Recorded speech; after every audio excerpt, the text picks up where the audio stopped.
You weren't born afraid, you learned fear, and if you can learn fear, you can learn confidence.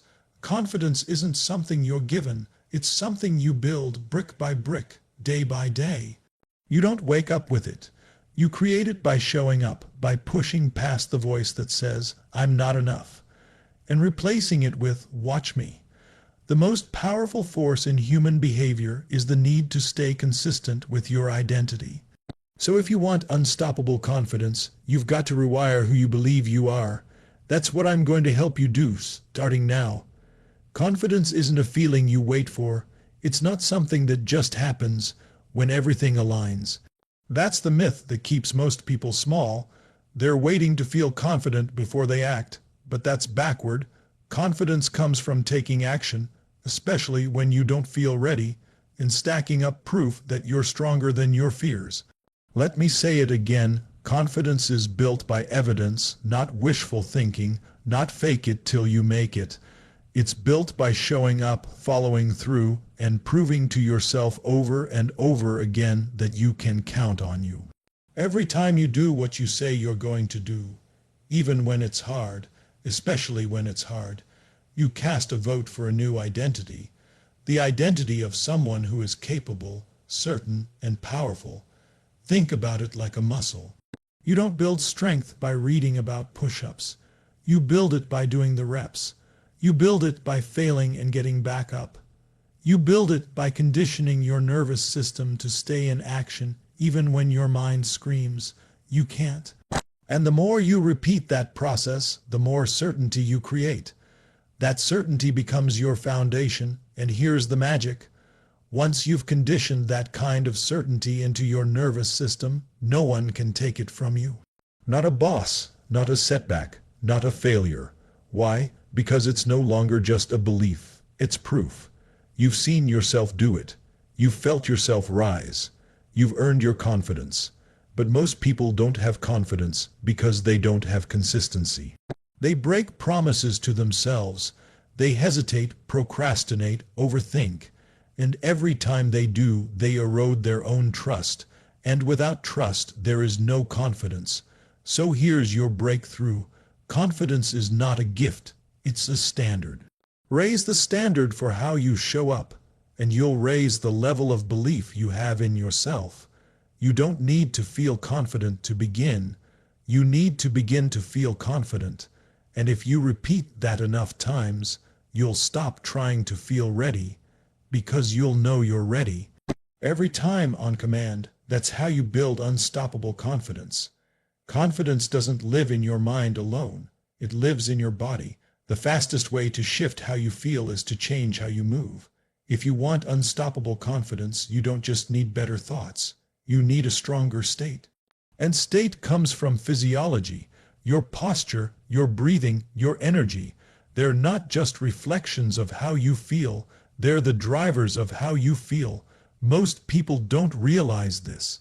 They try to think their way into confidence while their body is slouched, their breath is shallow, and their energy is low. Let me tell you, you can't think your way into a powerful state if you're physically in a weak one. The mind follows the body, always. You want to feel bold, strong, certain, stand up, shoulders back, breathe deep, move like a leader, speak with strength, walk like you own the space. It's not fake, it's training. Your nervous system remembers movement. When you condition your body to hold power, your brain starts to believe it's who you are.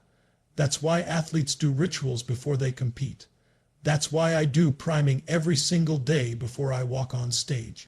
Because confidence isn't something you wait for. It's something you generate through motion. I've seen people shift from fear to fire in seconds just by changing their physiology. You take someone who's curled in on themselves, speaking quietly, breathing like they're under attack. You're looking at a person in survival, but you get them standing tall, breathing strong, putting energy behind their voice, and suddenly that fear has no place to live. You can't feel weak when your body is commanding strength. And here's the key. You don't do this once. You condition it. You train your body daily to step into that state. Because the more often you step into confidence, the more natural it becomes. Until one day, You're not trying to feel confident. You are confident. It's not a trick. It's not a hype. It's who you've become. So the next time fear shows up, don't shrink. Move. Change your breath. Change your posture. Change your presence. Because when you master your physiology, you master your emotions. And when you master your emotions, you become unshakable. Confidence isn't just in your mind, it's in your motion. Own it. You will never outperform your identity. Read that again. It doesn't matter how much skill you have, how many books you read, or how many motivational videos you watch. If deep down you believe you're not enough, you'll find a way to sabotage every breakthrough. Because your identity is the thermostat for your life. It controls the level of success, confidence, and certainty you allow yourself to experience. And until you upgrade your identity, nothing else will stick. Think about it. If someone who sees themselves as a failure suddenly gets success, they'll find a way to lose it. If they believe they're shy or weak, even if they perform well in one moment, their subconscious will drag them back down. Why? Because the mind fights to stay consistent with who we believe we are. You can't act confidently while believing you're unworthy. It creates emotional conflict, and that inner war drains your power. Now here's the breakthrough. Identity is not fixed. You weren't born with beliefs like I'm not confident or I'm not a leader. You learned those stories, and if you learn them, you can rewrite them. But it takes intention. It takes action. It takes proving to yourself over and over again that you're becoming someone new. You start with one decision. Who do I want to be? Not what do I want to have, but who must I become to create the life I want? Because your identity isn't shaped by what you say, it's shaped by what you do repeatedly. You want to become confident? Start acting like a confident person would act, even when you don't feel it, especially when you don't feel it.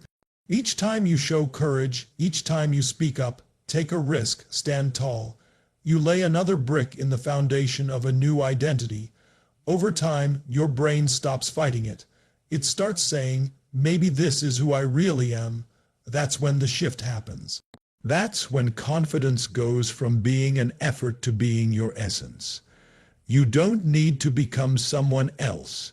You need to become more of who you really are, without the fear, without the lies, without the limits. Identity is destiny. Upgrade who you believe you are, and your confidence will never be capped again. Confidence is not built in comfort. It's forged in the fire of uncertainty, in those moments when you don't know how it's going to work out, but you step in anyway. That's the gym. That's the real training ground. Because every time you lean into discomfort instead of pulling back, you stretch your limits, expand your capacity, and teach your nervous system that you can handle way more than you thought.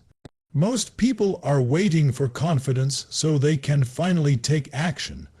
But the truth is, confidence is the result of action, not the requirement. You grow it every time you show up when it's inconvenient. When it's scary, when it's uncertain, discomfort is not the enemy. It's the signal. It means you're at the edge of your current identity. It means you're in the place where growth lives. Think about it like this. No one builds muscle by lifting feathers. You build strength by putting your body under resistance.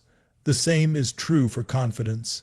If you keep avoiding the hard conversations, the bold moves, the big risks, you're not protecting your confidence, you're starving it. You're teaching yourself that fear wins, that hesitation is safer than progress, and over time, your world shrinks to the size of your comfort zone. But step into that discomfort. You start to wire in courage. You start to become someone who runs toward the fire instead of away from it.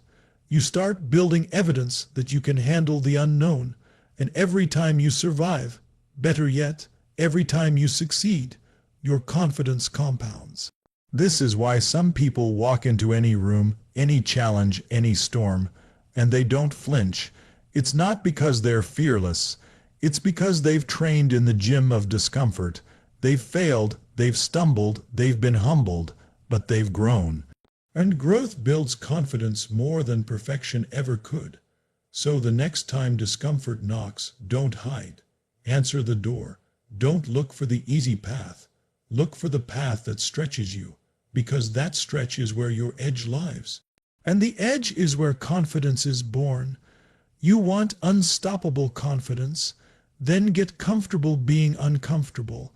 Because when you can thrive in uncertainty, nothing can hold you back. Not fear, not failure, not anyone's opinion.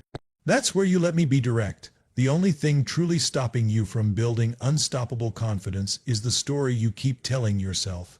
You know the one, I'm not good enough, I'm not a confident person, I always screw it up, I wasn't born with it. Those aren't facts. They're not reality. They're just repeated thoughts you've practiced for so long. They've become your truth, but they're not the truth. Here's the hard truth most people never face. You're living inside a belief system you didn't consciously choose. Maybe it came from a moment in childhood. Maybe it came from a failure. Maybe it came from someone else's judgment. But somewhere along the way, you had a painful experience and made it mean something about you. That meaning became a belief, and that belief became your limit. But here's the good news. If you built that belief, you can break it. If you told yourself that story once, you can tell a new one now. Because the most powerful force in the human psyche is the need to stay consistent with your identity. And identity is shaped by the stories you repeat.